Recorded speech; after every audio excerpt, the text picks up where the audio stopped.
Okay, here we go. Um, so welcome again, everyone, for joining us. Welcome for joining us. Welcome. Thank you for joining us. We're going to talk about donor software programs today, and we have a good group. It was Bruce offered to start us off with a question. So why don't we do that, Bruce? You wanna start us off? Yeah, I mean, my experience, we're using Allegiance. We moved from MSys to Allegiance, and basically we went from a Piper Cub to a 747, and I think actually what we need is a twin-engine Cessna, because the Allegiance software, will do everything, including vacuum your house, and it's just really overkill, and it's really confusing, and the other stations are struggling with it. It's a wonderful package, like WNYC, which is the commercial NPR station in New York, has like 5 people on their fundraising staff group or whatever. I mean, they have a bunch of really good webinars that you can go and watch to get like tips and tricks.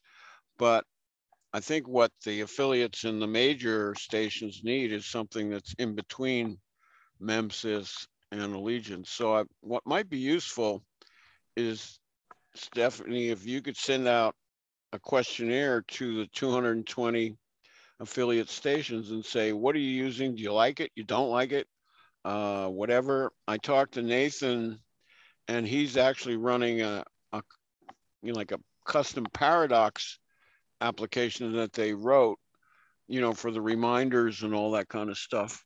But he's looking to buy something. But I think, we might get some really good feedback from the 220 affiliates if we ask them, okay, what are you using? You like it? You don't like it?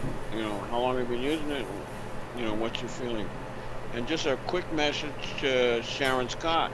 Do you know Wave Farm, the radio station Wave Farm? Yes, I am familiar. I haven't had an opportunity to go there yet.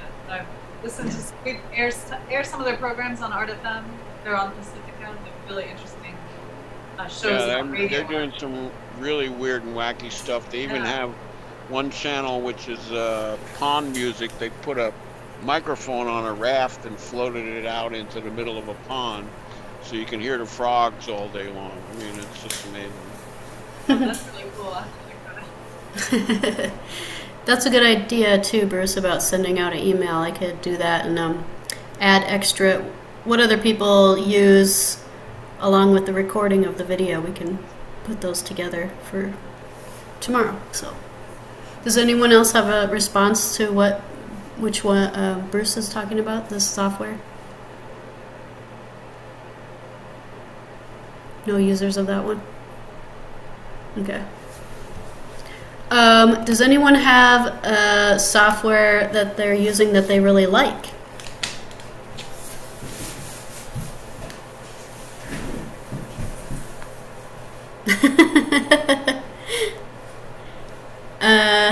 Well, I might say that we just got a CRM software called Every Action, and I don't know if it's because I'm old, but I don't find it that user-friendly. However, I think I would describe it something as Bruce did, that it's a powerhouse and has just great features and tracking. I'm still trying to get a newsletter out. I'm embarrassed to say, but we do have who's the head of that, and she's been very patient.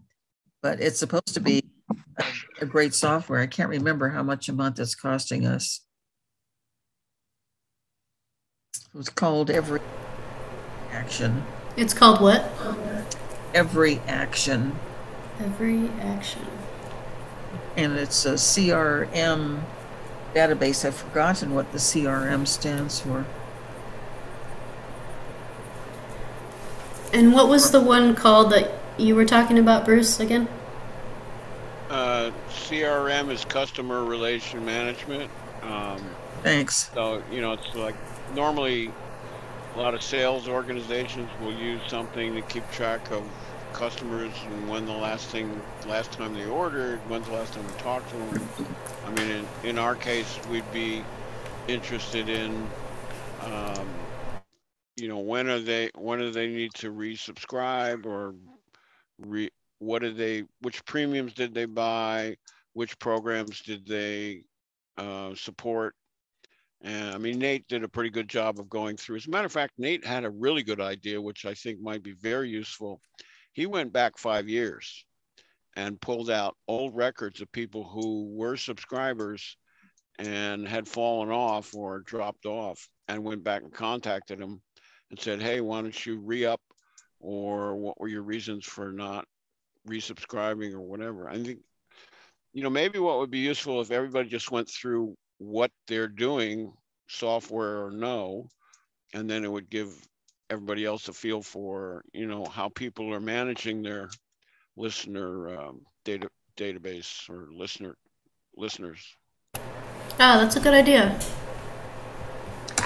And we use it not just for listeners, but for volunteers. And there's a link to go into that software, and a form for them to fill out and what their interests are. So we can do a search on something that we're looking for, editing or writing or host or whatever. That's really cool. But like I said, I'm still trying to get a newsletter out.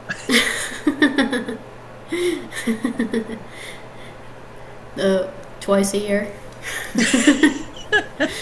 I'd be happy for once. I see we had Nate just join us. Hi, Nate. How are you? Hey, how's it going? Long time no see. Good to see everybody. Yeah, it's been a while. It's good to see you. It's good. It's been a busy painting season, but things are going good at the station, and I'm glad. And hopefully, I'll be able to start making some more of these meetings, because they've meant a lot to me, and I've definitely been trying to catch up on some of the pre-recorded ones. So excellent. What's it been like with your station lately? It's been going well. We just are, you know, we've just been kind of plugging along. All the DJs are doing well. We allow 3 guests in at a time total. We're starting. We're actually going to be merging with a big music festival, and so we have like really high hopes to help it sustain the radio station. So we're working through that process now, and we're super excited about it, because it's a pretty good sized festival. Oh, that's exciting.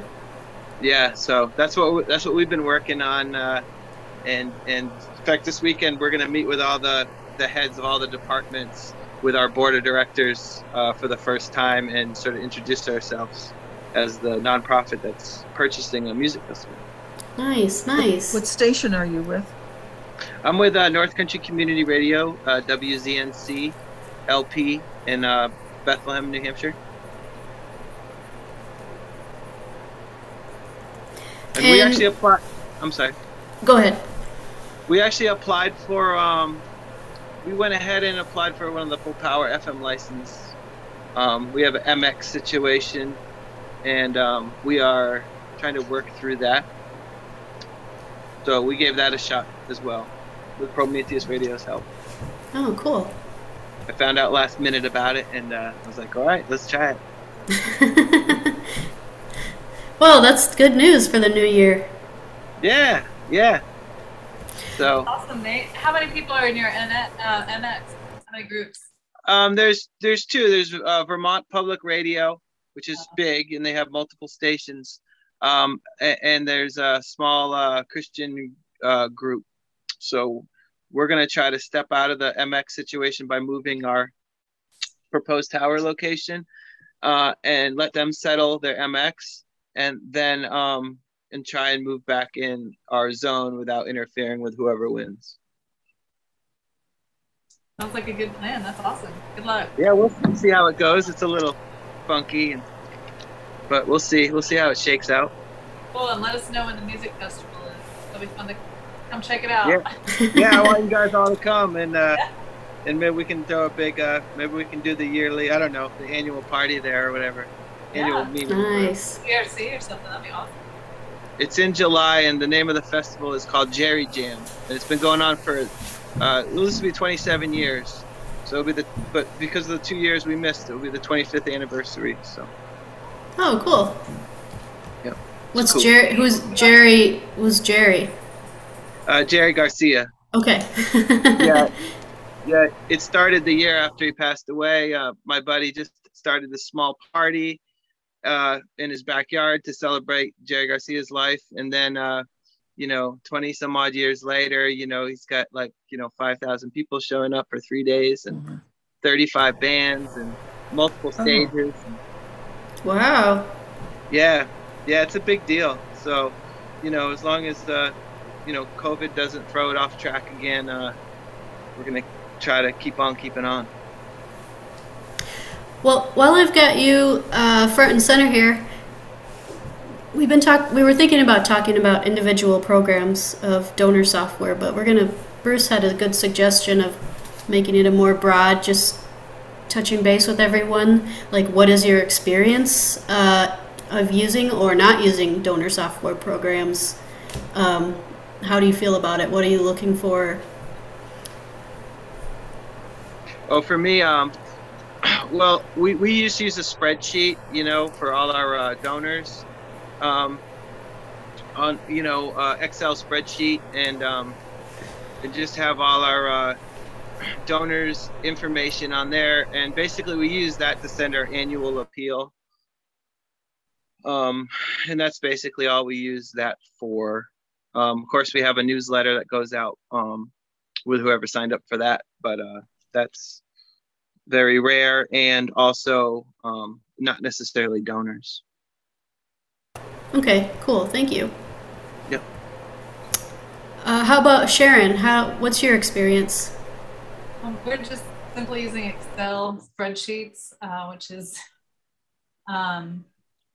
it's useful and it's easy to do and all that, but we're looking for something more complex that will keep up with when donors have given and when we should send them a reminder to give again. Something that we can create more of like donor profiles, and we can really know who's giving and who's coming out to our events and stuff like that. So we would definitely like to have something that keeps our information a little more manageable. Also would help, hopefully with our communications, like Marie's saying, our annual letter is just hard to get it out there. You're paying. But Ursula recommended Little Green Light. We've looked into it a little bit. That looks like a good one. I don't know if we can that. But yeah, we definitely need to. This is a big thing for us. And, it's also hard to find the time to do it, though, because to migrate all the information. So I guess I would want something that would be compatible with Excel. That you could just transfer easily. Yeah. Yeah. How do you feel about pay, like something you have to spend money on or not spend money on? Is that a factor for you guys? Yeah, I think we're willing to spend some money. We don't want to. Some of them are so expensive. So yeah, something affordable, maybe specifically geared towards nonprofit. I can jump in a couple of thoughts. After I retired, I got involved in several other nonprofit organizations here locally, and they're large, and they use donor databases, very effectively. They're multi-million-dollar, nonprofits. The key in going into this, which is much smaller, was really the same as I experienced in business with CRM systems. And that is, the most important thing is sit down with yourself and all your stakeholders and make sure you have nailed the list of requirements, exactly what it is you want it to do. Then it becomes a lot easier as you try to find somebody to take on the project of lining up all of the many nonprofit donor databases and see which one most lines up with your list of requirements. And then it becomes, when you begin to nail it down further, which it becomes a discussion of, well, tell us about your customer base, and do you tell me about organizations of our size and scaling up to what we hope to be. Do they really focus on our niche or not? And I find that the first three that I looked at that I had experience with that we loved were completely inappropriate, for our radio station. So, but it's important that you get the requirements down first and really think about that and really detail them out. So you're not disappointed down the road, because the salesperson on the phone is always going to say, of course, yeah, we can do that. But the reality is they may not really understand what your requirements are. So that's always my suggestion, regardless of how big or small we're talking about the CRM. That's insightful. Thank you, Joe. Louis, what's your perspective?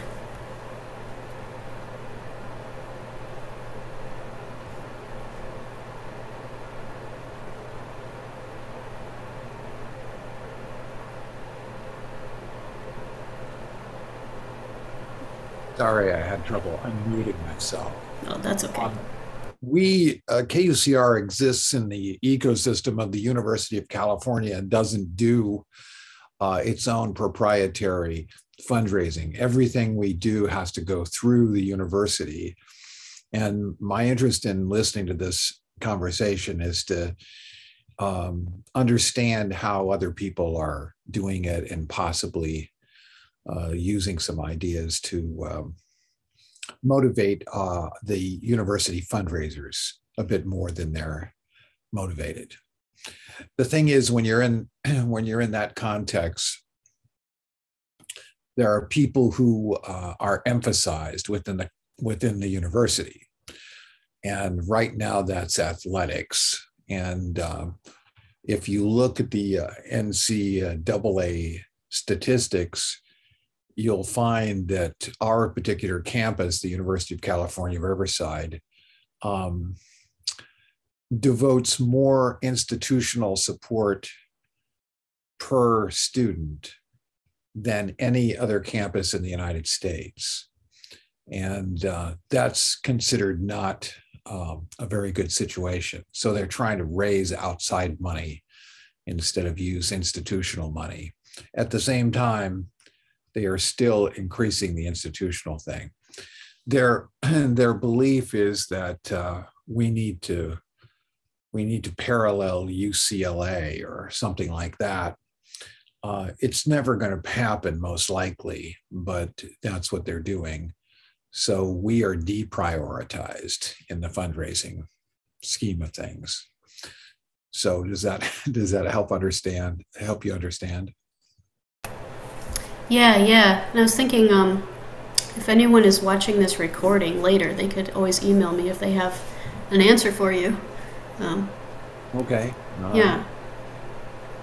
Does anyone else have any thoughts on what Louis said? Yeah, I do. Actually, I'd like to ask him. So what you're saying, if you want to do a mailer or an email blast or something, you need to go to the university fundraising people and say, can you do this for me? Because they have the database. Yes, I'm always in a,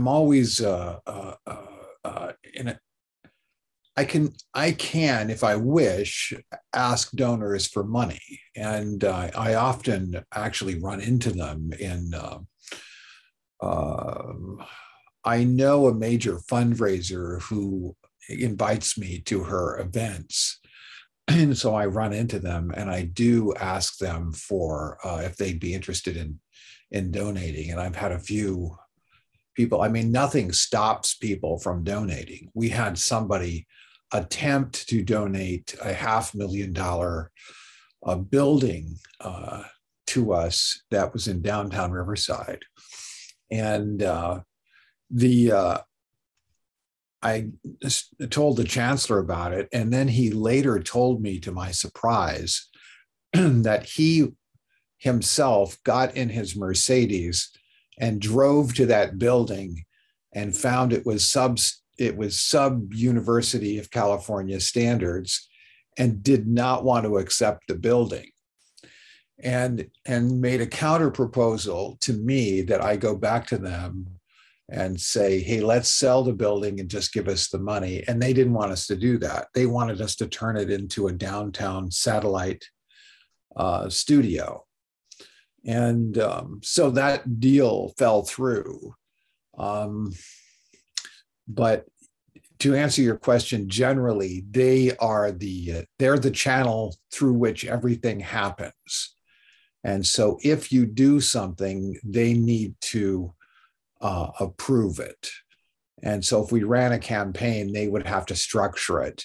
All the money, and I don't mind this at all, because I don't want to be receiving money that would raise any kinds of auditing questions. They have to process it.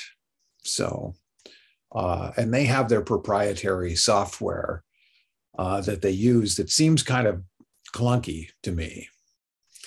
So I just want to listen and see what I can glean from the conversation. Thank you, Louis.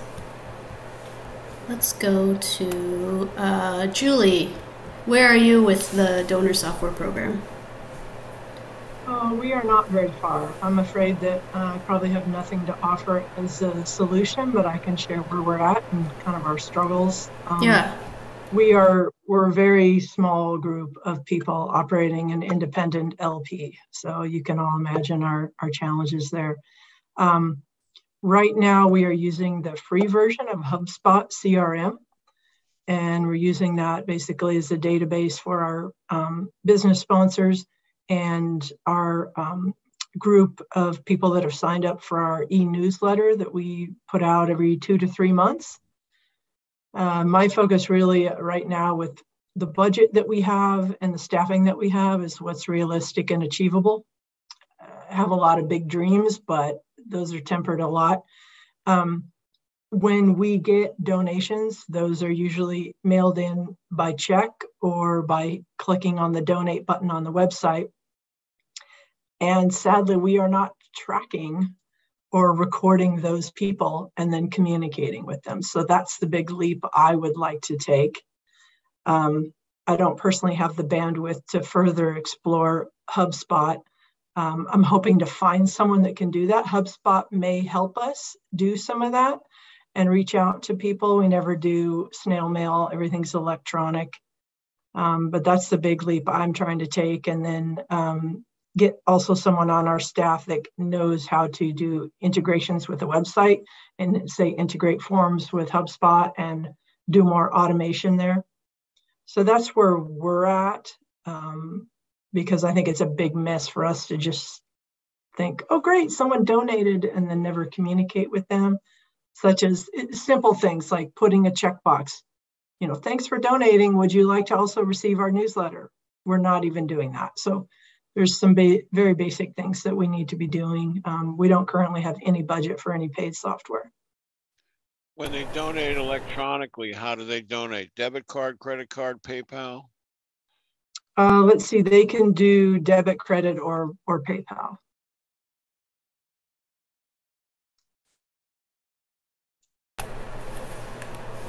Has anyone else used HubSpot?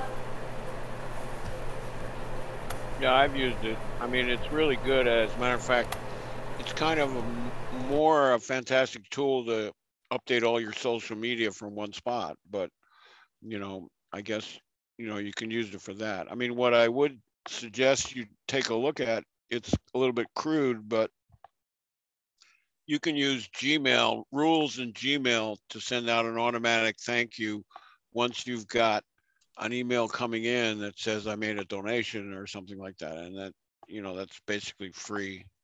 You should be able to get reports out of PayPal, but I don't know if they'll give you the email address. I don't remember. Yeah, that's what I want to look at is there a way to link from what we're doing over to HubSpot? We love HubSpot for really fairly easily putting together newsletter content and pushing that out. That has been really great given our our limitations with our staffing. So that's a big win. Again, the free version. But yeah, so I'm looking to make those connections.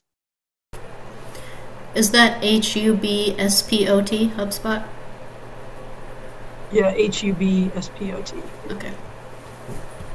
And of course, they're happy to upgrade you to paid versions that can do all these wonderful things.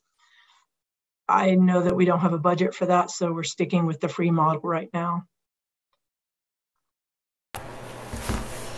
Well, this sounds like something that's kind of on everyone's mind.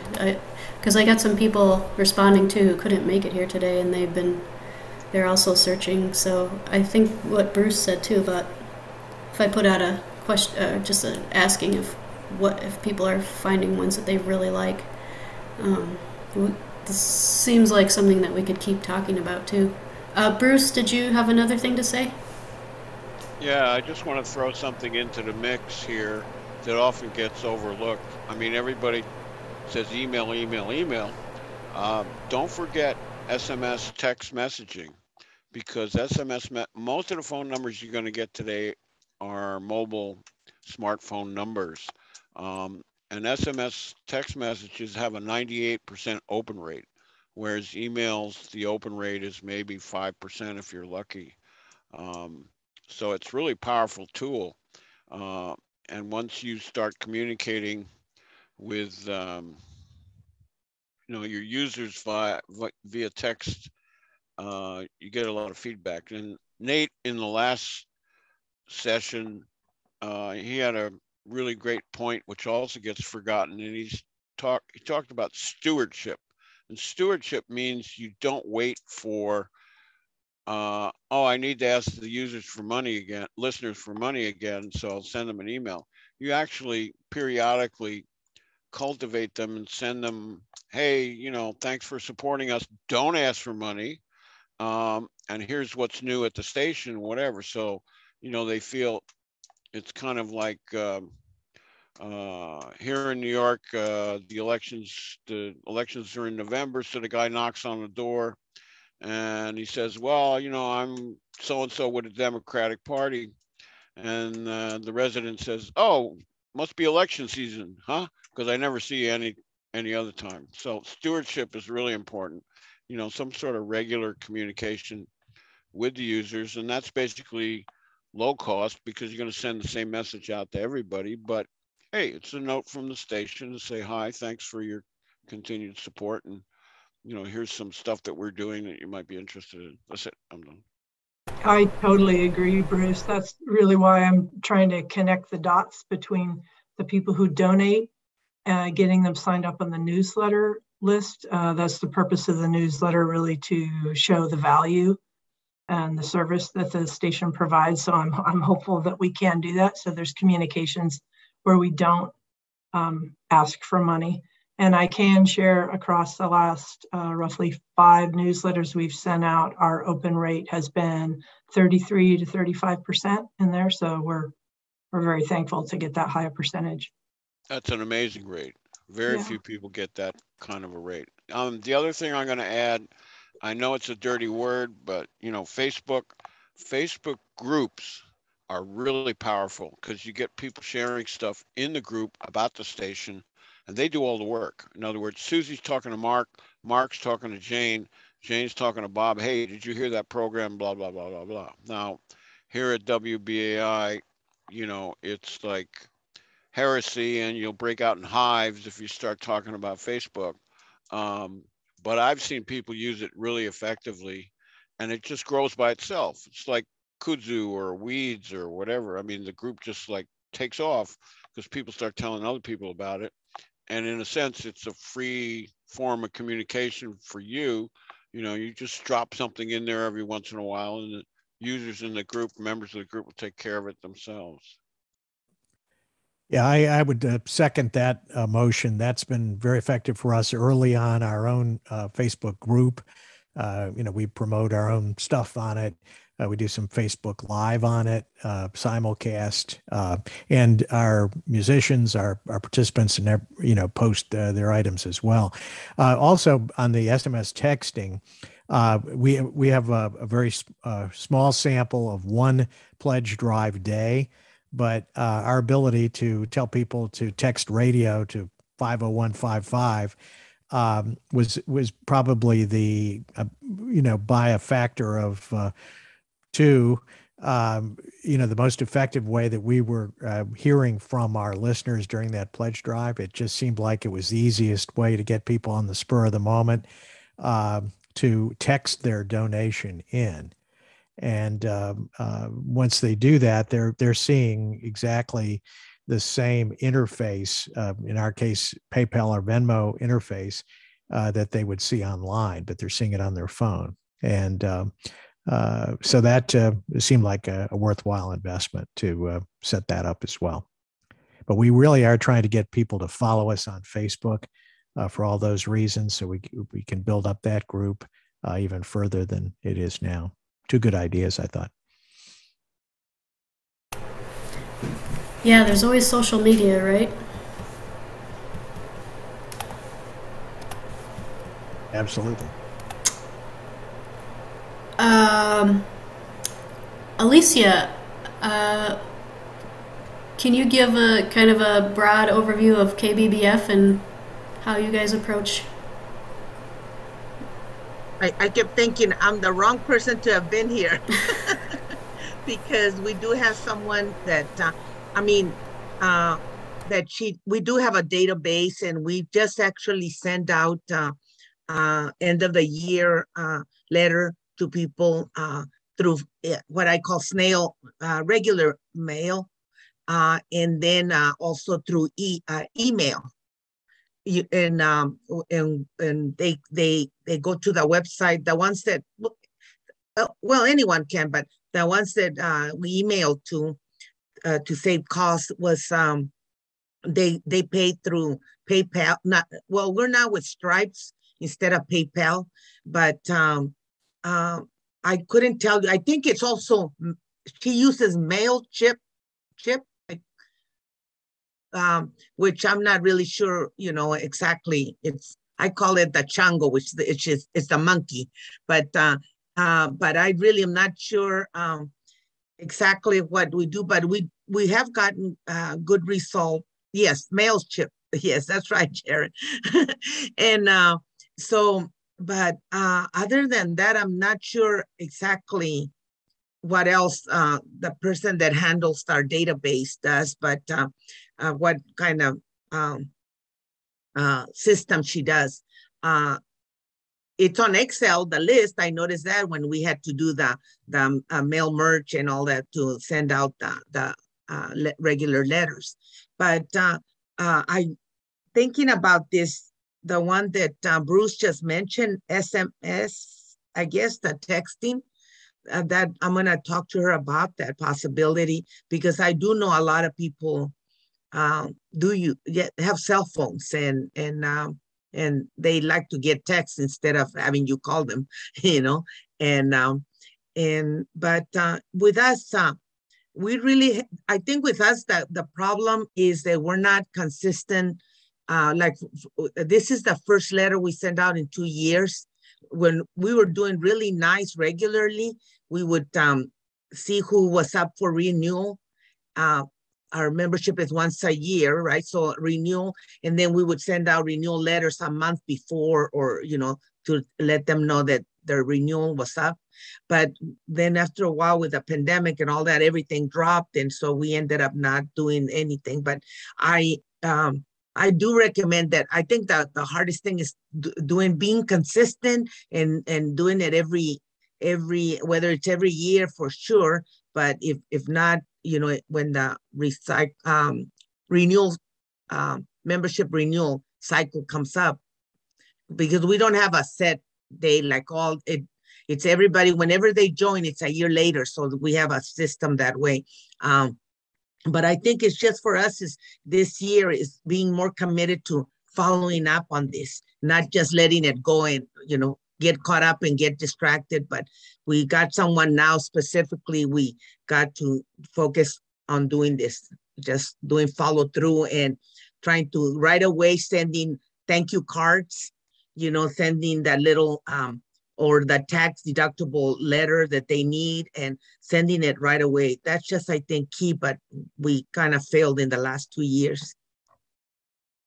And one of the nice, as we're talking about sending thank yous and et cetera out to donors, one of the nice things about the new database that we're using is that you have information on the donors and volunteers. So in sending out a letter, if you see that somebody is really interested in music, then you can personalize it or talk about what you're doing in music and other topics. And which kind are you using again, Marie? It's called Every Action. Every Action. And it's a CRM format or program, whatever the terminology is. How much does it cost?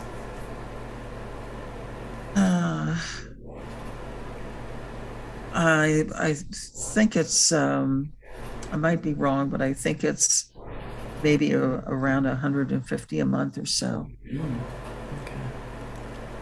I think that's what I heard. Okay. Do you need more time? No. Okay. I invited Ruth to speak for a moment on Little Green Light. Remember Sharon had brought that up earlier, and so you can just talk about what that is. Hi, everybody.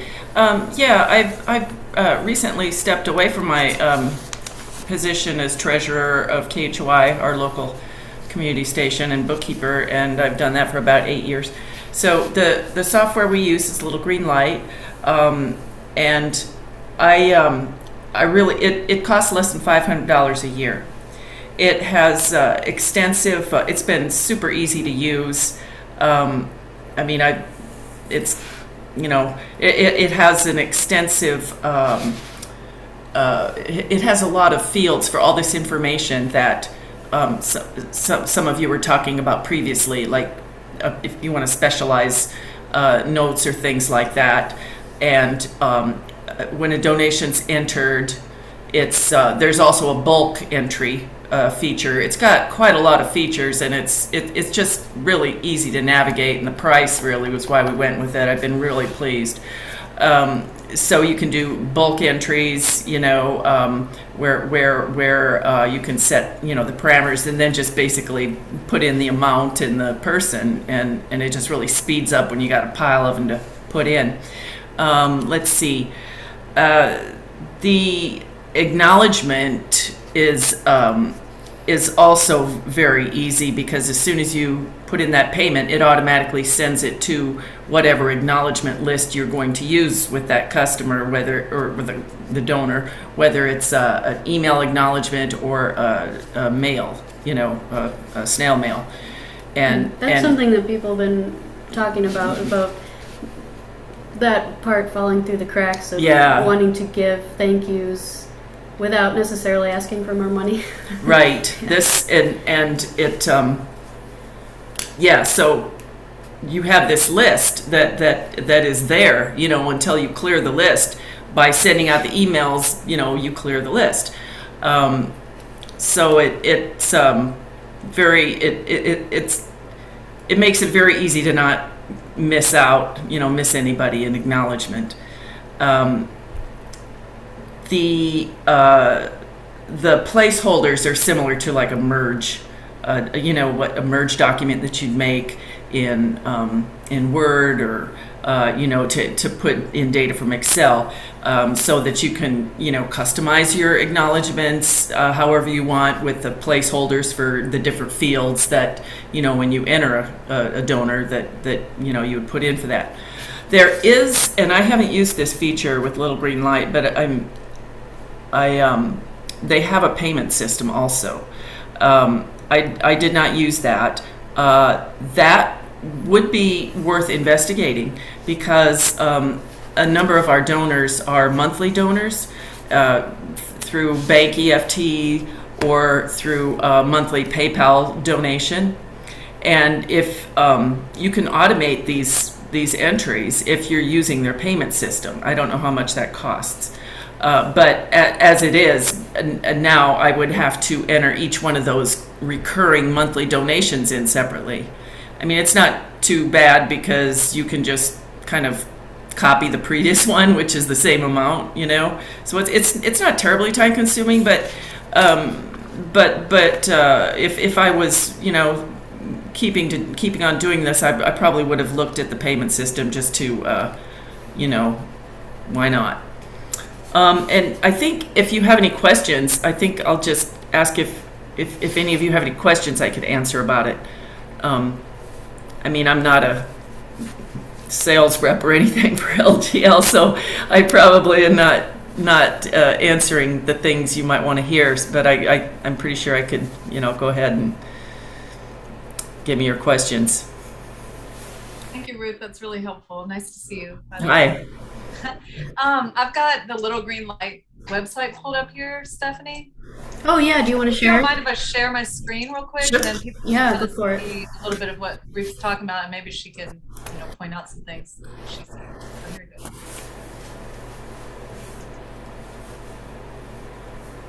This is kind of just their intro about what they do and what they offer. Why LGL? It's a page I went to. And this looks nice, Ruth. So you can have something like this set up for each of your donors? Yes. Yeah. Like a profile page, I guess, with whatever information you feel like filling in. Yes, I didn't get to the point of using the photos for each donor and all that, but it's very easy to do this. Yeah. And it says, this is good. This is really important for us, is just remembering when people have lapsed on their membership and contacting them. We don't. I'd have to actually get on my keyboard to give you any more info about that, but it does have. I didn't use that feature. We send out, you know, twice-a-year mailings to everybody regardless.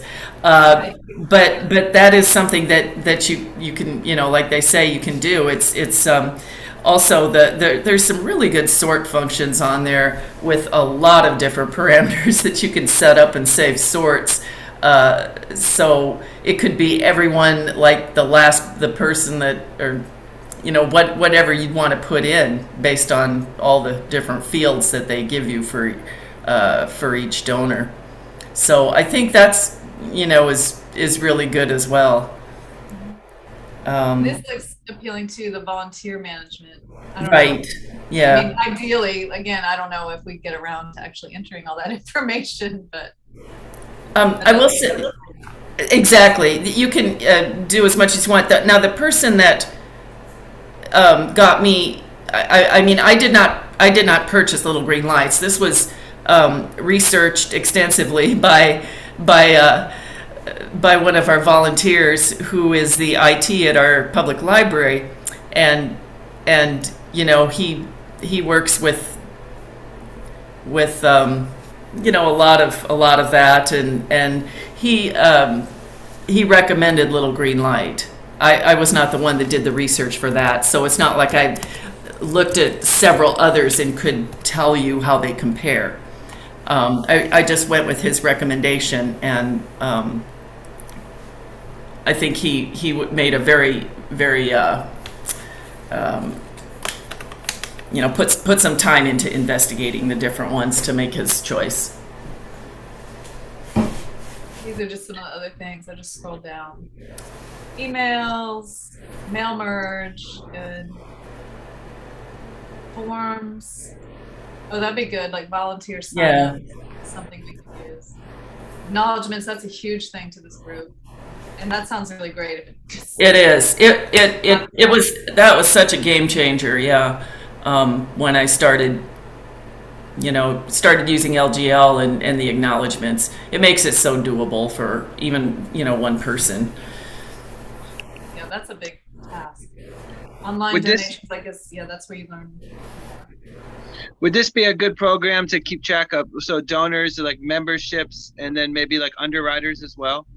Oh yes, yes. You can make different categories for things like that. Yeah, there's fields, you know, that you would put in underwriter, say, instead of donor, and then with you could do a sort on using that field and specify.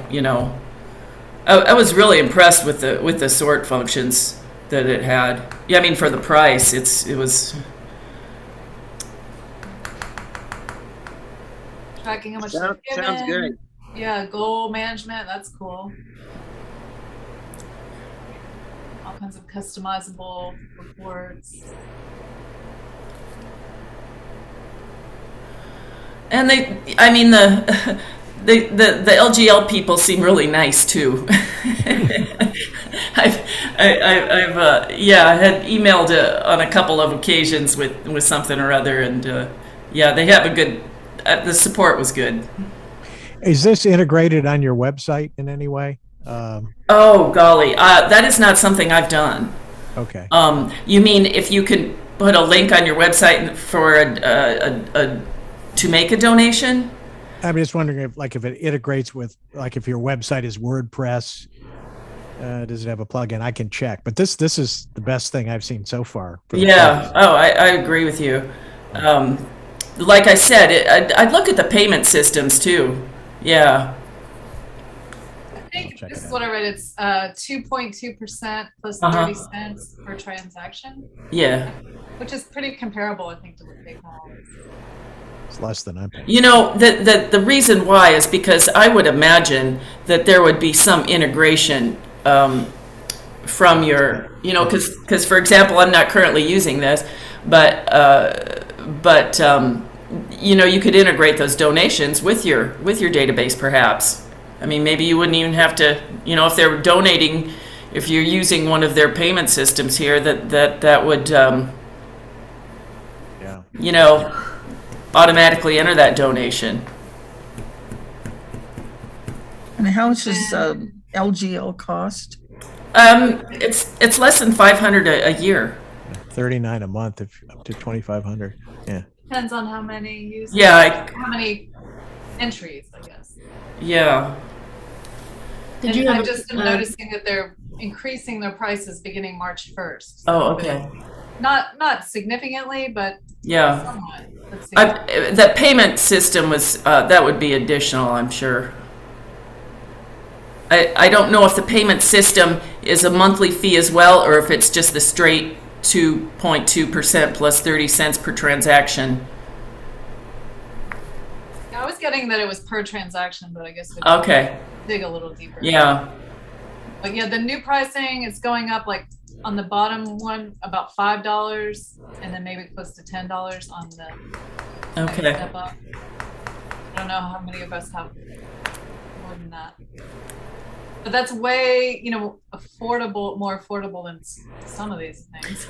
I can't recall I'm not sure if they have, if they make donations to TechSoup or not, but you might want to check that. Did you have a comment, Bruce, or did you already make it? Actually, I had a question. Okay. Do you guys, with this little green light, are you guys doing any premiums? Can you say that again? Are you doing any premiums with little green light? Like, where you send out a premium for a donation. A premium for a donation? Yeah, like a DVD set or a book or... Oh, can you, you mean you would want to record they're called constituents. You would want to record in a donor's record if they received a premium gift? Yeah, I mean, the way that BAI does it, you can either send in $25 as your membership for the year, or if you buy a cookbook for $50, you're automatically a member. So I wondered if LGL would handle that kind of thing. Don't worry about it if you don't know. I'm not, well, I'm not sure I mean, there's fields, there's text fields that you can put notes and things into, but I think what you're asking is something different than just recording if they got a premium gift or not. Is that right? Yeah, that's okay. Does it automatic? You mean just a field to put that premium gift in, or it's going to automatically give you a list of stuff who you have to send what? Yeah, don't worry about it. Okay. Well, as long as there's a field, and there are some blank fields that aren't name and all that. As long as there's a field for it, there's going to be a search function for it. You'll be able to generate a list based on your search. So, I mean, that's definitely possible. I think. I just couldn't say for sure right now. Thanks, Joe. See your message. The other thing I'll mention that, often gets overlooked is we do on-air announce thank yous to members, like Jim in the Bronx, Steve in Newark, and I think that's really appreciated by the users, and it's very popular, and it sort of personalizes, again, it's kind of like the stewardship concept, but we regularly announce so-and-so gave $50, so-and-so gave $100, so-and-so gave $25, kind of at the top of the bottom of the hour. And I think it's very helpful. Yeah, well, there's, so you'd want like a time or something then, as long as you had a time, you could do a sort based on the last hour, say, and that would generate a list of those people who had just donated in that hour? No, sorry. It wasn't an LGL question. It was okay, sorry. General practice that I think would help you, or help the station.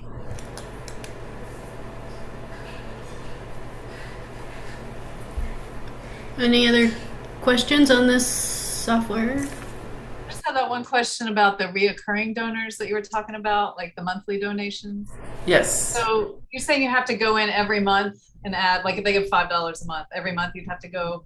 That's right. That's right. I would have to enter. That's why I wanted to, if I was going to be, like I said, I've been doing this for a while, but time for me to step away. But I want to speak with my successor about checking that out, because I did look into that, about automating recurring donations, and as I understand it, that can be done if you're using their payment. But only. Yeah.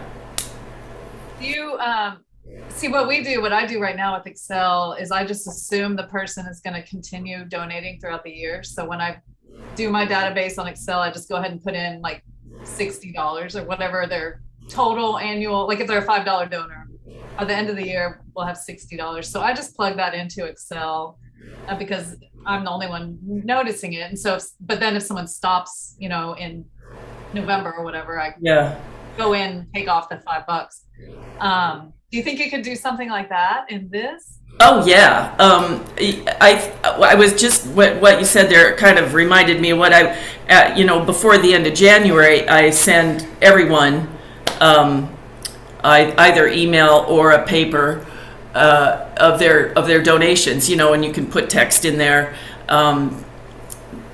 IRS worthy text or whatever it is, and the sort I would do would be, and this is a sort you can save, so it makes it really easy to send out those year-end donor summaries with the payment type, the date the payment was made, the check number, whether it was PayPal, whatever, and your narrative. So that, before I used LGL, I would create reports from QuickBooks to do this and spend a whole lot of time, dividing those Excel exports up into separate donor documents, and this it's just such a game changer. Yeah. You could just put in say $60 and note somewhere they're a reoccurring donor and put them in whatever reoccurring. Yeah, you can set up. Yeah, you can set up set up funds that correspond with your. That's the word, they call it funds, but I have those correspond to our QuickBooks accounts numbers. You know, individual donations, recurring donations. I have two, so that, you know, I know how many, you know, for like budgeting, it's good to know how much you can count on every month. And so you can get, you know, separate lists of those people. And does it integrate with QuickBooks? Like, I think I remember asking our payroll accountant who uses QuickBooks if I could do an import from there, and she said no. I think there is integration though with QuickBooks, and I'd be interested to investigate that. She didn't want to deal with a, you know, sometimes they don't go right, you know. Cool, thank you. I appreciate that. Sure. Any other questions come to mind? I'm so glad you talked with us. Oh, I think you're onto something that people are looking for. Like this might be worth a shot. Oh yeah. It really. I mean, it takes a lot of the work out of it. You know, the volunteers that would write those, send out the acknowledgments, and we lost all of our station volunteers, you know, during the pandemic, and it's great. Yeah, I'm actually gonna miss using Little Green Light. I'll have to make up something to use it for. Well, cool. Well, if there's no other things then on Little Green Light, then we'll just say thank you so much. Oh, absolutely. Yeah, appreciate it. Good to see y'all. Oh yeah, that's mine. Okay. Stephanie, I have HubSpot pulled up here too. Oh, you do? Okay. Yeah, we can look at that one too. I know we're getting late here, but here, let me show you guys at least what this looks like. You want to look at HubSpot too? Yeah. Okay, come back. Okay. So this is just their introductory page, and it's telling you what you get for free. And yeah, but Julie could tell us more about any of this. Is Julie still here? Oh, no, Julie's here. Yeah. I'm still here. Yeah. Okay, so she uses the HubSpot then. Yeah, Julie uses HubSpot. Yeah, I'd say I'm not yet an expert in HubSpot. I'd never used it before. We used to have our email list in MailChimp, and we imported the names from MailChimp into HubSpot. And then from there, I just got in there and tried to figure it out, and basically, so that I could train any like an underwriting sales rep, and then get the person who does our social media and our e-newsletter going in there. And so it's basically the concept of, I can't remember if it's called, I think it's assign them to a list, I think is what it's called. And so we created a list for the newsletter. But like I said, we don't have donors in there yet, and I'm just scratching the surface of the capabilities. There will be some limits to the free, so I suspect as we look to more of those integrations, you know, this might not work for us. And I think if I could get a new sort of website coordinator / developer going, I really need those technical experts. I know what I want things to do. I lack the technical knowledge to get into WordPress and integrate, say, with HubSpot. And right now I'm down a web developer. So until I find that, so I don't know the exact line from where the free version of HubSpot stops and a paid version starts. I did not get the support I had hoped for on the free version. I was told that you need to have a paid version to really get my questions answered. So that was a bit frustrating, yet understandable. HubSpot's in business to make money. But for right now, it was something for us to use where we didn't have to pay any money and we could limp through with no experience and figure it out well enough to use it for, underwriter database and newsletter list. Did you happen to know if Greenlight had a free version? I do not know for sure. That might be I don't think they have a free version that I know of, but They'll let you try. It looks like they'll let you try it for free. Oh, right. Like they have a 30. I don't know how long. Yeah, 30 yeah, is it a 30-day? I'm not sure. I suppose that would be an advantage to HubSpot to just give you that leeway to just have a free version so you could play with it and see what you like. Meeting scheduling, calling.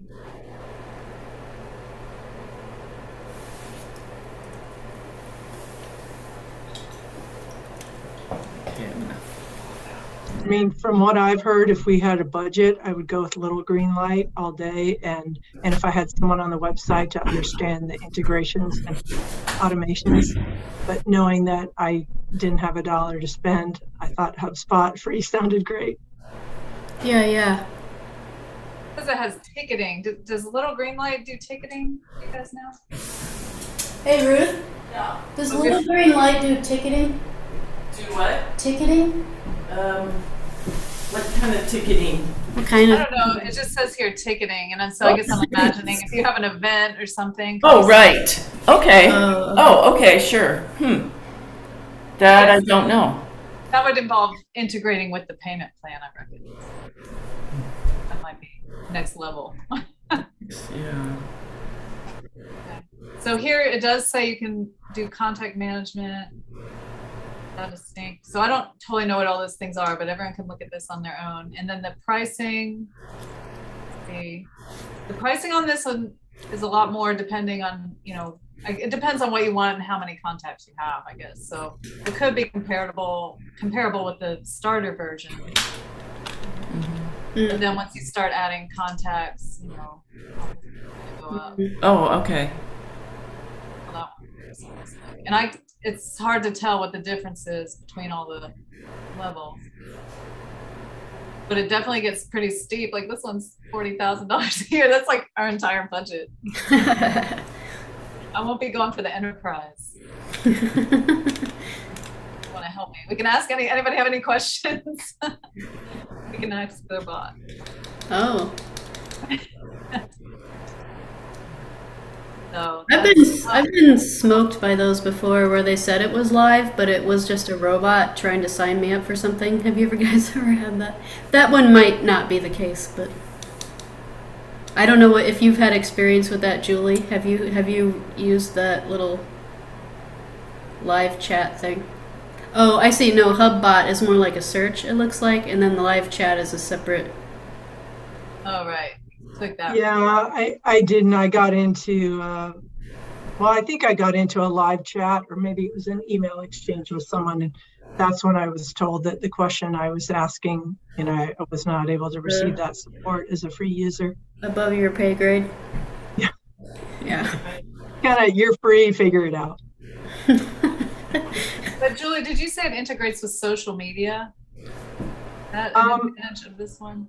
I can't speak to that. We don't currently. Our social media coordinator, we use Facebook and Instagram. She does Twitter a little bit, and we're not integrating. The only thing we're using it for, she'll do those posts separately, and then whatever system she uses, I think she posts to Instagram, then it goes to Facebook. I don't use social media. I don't know. That's why I have her on the team. Right, good. And yeah, and then the e-newsletter we do push out through HubSpot, and she has said that it's really super user friendly to build our newsletter in there, which is great. So she builds the content in there and then pushes it out to the list. Unfortunately, right now, we don't have an automation. So whoever signs up through our website, I manually enter it into HubSpot, which I'd love to automate in a way, but then sometimes we get junk entries through the website. So I thought, I don't know, if it's smart enough to take the, the porn people out that we get sometimes that come through our forms. We don't have enough, so it's a huge load every month to enter the new names. Pros and cons. Good problem to have. Yeah, I wish we had that problem, but it's usually no more than a dozen people a month. I think now that I'm looking at it, I think it's the next grade up, the professional, that has the social media integration. So that's out of our league. But it's interesting to look at options and see the range of all these. And then it's also important to, the reason it's so important, at least for us, to pick one that's right in the beginning is because then it's really hard once you get going with one to stop and turn and go in a different direction. Right. Yeah. It's really helpful to hear from you all about what's worked for you. Yeah, those sound like the leading two right now, HubSpot and this green light. There's a bunch of them out there, but some of, they're just so expensive. I start looking at them, I'm like, there's no way. Yeah, and maybe there's some out there from some other stations that we haven't heard of yet. We'll see. And we could, this would probably be a conversation to touch back on again too. Yeah, or I could, I don't know, I didn't think of this earlier. If I had a little bit of time or something, I could just log in and go through just show you the features. Although I think if they have a free version, like you said, or a trial version, you'd be able to do the same thing yourself. Well, I think that'd be useful. Yeah, if you have the time. It's pretty easy to navigate, and the tabs are all laid out. You can just click through them and see what all they do, and it was real easy to learn too. And that'd be really helpful, because also if we're just getting started with this, it would be good to have somebody who's been through it before. Yeah. Okay. I'm sure there's certain little tricks. Okay. Well, that'd be a possibility. Yeah. Okay. We'll talk about it. All right. Thank you. Okay. Well, good. I'm glad we landed on a couple that sound like real possibilities. What was I gonna say?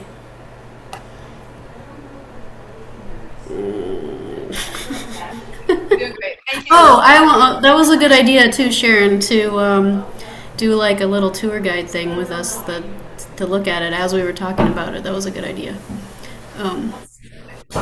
Even in radio. So yeah, I'll talk with Ruth a little bit more, and maybe we can have another session on Little Green Light, and maybe some other people. I'll send out that email, and then maybe some other people will have a different one that they would be willing to talk about, and we'll go from there. Okay. Any other final thoughts today before we go? Okay. I have an interesting idea real quick. I just want to throw it out there, and one of our board members asked me the other day if we'd ever accept Bitcoin for a donation, and that's way over my head, but it might be a discussion for another day if anyone's interested in it. But I don't know. I don't know anything about it, but I thought it was an interesting concept. Yeah. We just came across someone who wants to put a show on the air, but only wants to interview NFT creative artists or people, and it's associated with Bitcoin and cryptocurrency. One of the bad things about that is the amount of it's not environmentally friendly. Whatever that technology is takes a lot of energy, and that is not a fit with our social justice and focus. Good to know. Good to know. Yeah. Yeah, that's interesting. Yeah, that's a good about that, Marie. It is really interesting. I never would have thought that something that doesn't really exist would be so detrimental to the environment. Yeah. Yeah, that's weird. And the NFT, having someone who wants to and even without that, wants to only interview people associated with NFT was, in my opinion, promoting that. And I'm envisioning something that sounds, it would be, I think, a reflection of what we support. And infomercial is just flashing in my mind. That's a good question, because it seemed like it could be a themed show, but it's not an economy show. It's, yeah, when it's focusing on that narrow of a topic. Is it just a commercial, or is it an enthusiasm, or is it, yeah? Just the idea of only talking to people in that world, to me, again, would suggest that we support that. And so I'm going to have a talk with that person who's made the show proposal. Yeah, that's an interesting topic. I'm going to write that one down too. Thank you, everybody. This was a great talk. I needed this, and it's cool that there's that sale on Little Green Light coming up. So. Oh, is there a sale too? I didn't see that. The prices go up on March 1st, and you get locked into a year's worth of cheaper rates. Oh, okay. Well. So good timing. Not to push them. I don't get any kickbacks or anything. But I've heard from a lot of other nonprofits. Yeah. Yeah, I'm gonna. Ruth sounds like she might be interested to talk more about that, so we'll see if we can make that happen. Cool. Well, thank you again, everyone, for sharing and talking today. I always appreciate it, and appreciate you guys. And we will see you another day. Have a good one. Everyone stay safe. Yeah, that too. Okay. Thanks, Marie. Bye. Bye.